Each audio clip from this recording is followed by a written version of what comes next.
Sidang perkara peredaran narkoba yang menyeret Irjen Pol Teddy Minahasa kembali digelar di Pengadilan Negeri Jakarta Barat pada hari ini, Rabu 22 Februari.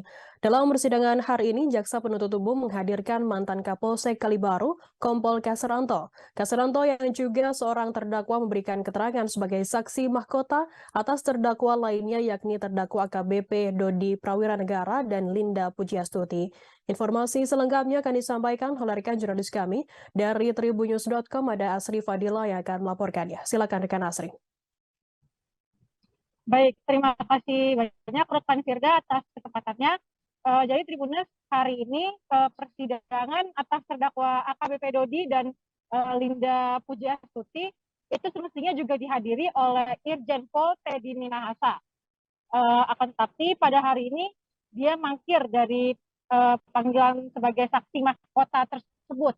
Alasan dia mangkir pada hari ini adalah karena dia merasa tidak fit. Dan jadi pada sidang hari ini Tribunnews hanya Kompol Kasranto yang dihadirkan sebagai saksi. Dalam keterangannya di persidangan, Tribunnews Kasranto mengaku menjelaskan kronologi mengenai sabu yang diperjualbelikannya. Dalam persidangan tadi dia mengaku mendapatkan sabu dari gembong narkoba yang juga menjadi terdakwa pada kasus ini, yaitu Linda Pujiastuti alias Anita Cepu. Saat itu Tribunnews Linda menyampaikan kepada Kasranto bahwa sabu tersebut berasal dari seorang jenderal, dan sang jenderal pun disebut berasal dari Padang. Kasranto kemudian mengaku merasa aman menjual sabu tersebut sebab merasa dia dibackingi oleh seorang jenderal. Kemudian selanjutnya dia menjual sabu tersebut kepada seorang bandar narkoba, yaitu Alex Bonfils, melalui anak buahnya yaitu Aibtu Janto Situmorang. Dan dari penjualan 1 kg sabu itu dia memperoleh sekitar 500 juta rupiah dalam bentuk tunai. Dan uang itu kemudian dibagikannya kepada Janto dan juga Linda Pujiastuti. Bagi-bagi uang itu dilakukan ketiganya di daerah Kalibaru, Tanjung Priok, Jakarta Utara. Waktu itu Janto yang baru bertransaksi dengan Alex Bonfils di Kampung Bahari diperintahkan Kasranto untuk Kalibaru. Kemudian Linda juga dikabari oleh Kasranto untuk langsung mengambil uang hasil transaksi dengan Alex Bonfils itu.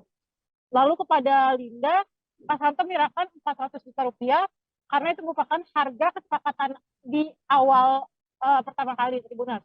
Sementara 100 juta rupiahnya itu dipecah sebagai upah bagi mereka. Kepada Janto, dia menyerahkan sekitar 20 juta rupiah sebagai upah telah menjadi kurir. Sementara Anita mengambil 10 juta sebagai upah perantara.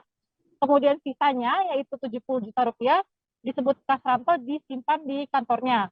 Lalu pada persidangan hari ini juga terungkap fakta mengenai terdakwa Linda Pujiastuti, Tribunnews yang ternyata pernah bekerja sebagai mucikari.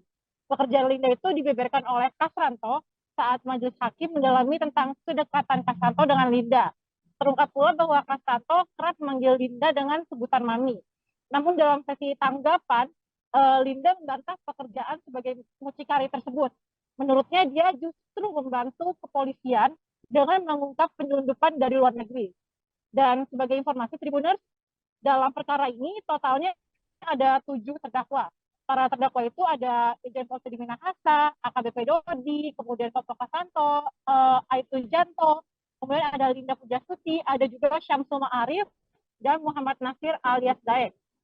Semuanya dijerat pasal yang sama, yaitu pasal 114, junto pasal 114 Undang-Undang Narkotika, junto pasal 55 ayat 1 ke 1 KUHP, subsidiar pasal 112 Undang-Undang Narkotika, junto pasal 55 ayat 1 ke 1 KUHP. Demikian yang sekiranya dapat saya sampaikan langsung dari Pengadilan Negeri Jakarta Barat. Tribunnews, selebihnya saya kembalikan ke studio. Baik, terima kasih rekan Asri dari tribunnews.com atas laporan Anda. Selamat bertugas kembali. Dan Tribuners akan kami tampilkan wawancara berikut dari Adril Purba, pengacara dari AKBP Dodi Prawiranegara. Dan berikut liputannya untuk Anda. Kita juga akan cross-check, ya kan. Kita lihat di dalam BAP-nya banyak yang kita duga kuat, yang arang-arang, yang mengada-ada.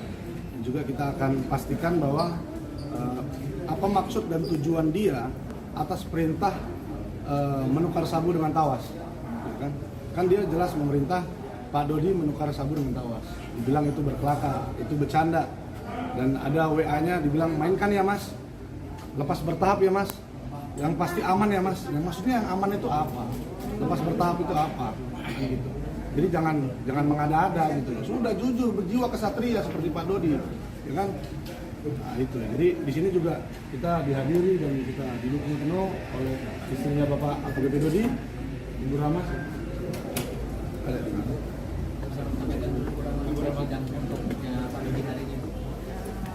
Saya dari keluarga saya yakin kalau suami saya hanya menjalankan perintah dari Kapoldanya yang saat itu adalah Teddy Minahasa. Saya yakin suami saya